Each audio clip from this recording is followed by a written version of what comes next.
वेख बंदिया पई सदा आंदी अल्लाहू आवे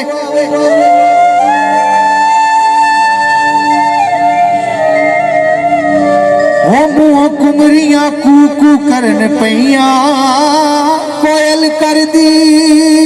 पई कूकू आवे बुलबुल अदब दे नाल ओ तरेली उत्ते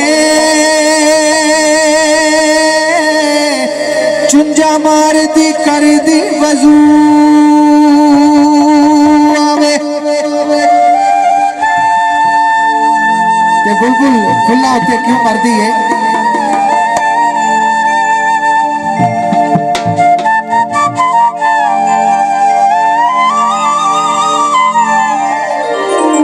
बुलबुल अदब दे नाल तरेली उत्ते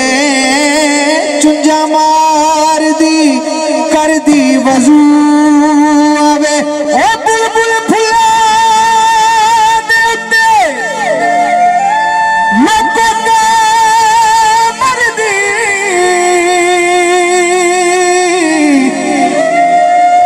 फुल्ला बिचो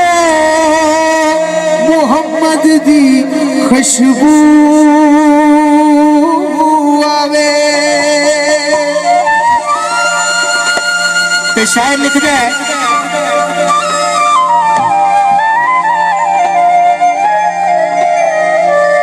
ओ जो एक दिन टह जाना सच्चाई रब दा नाम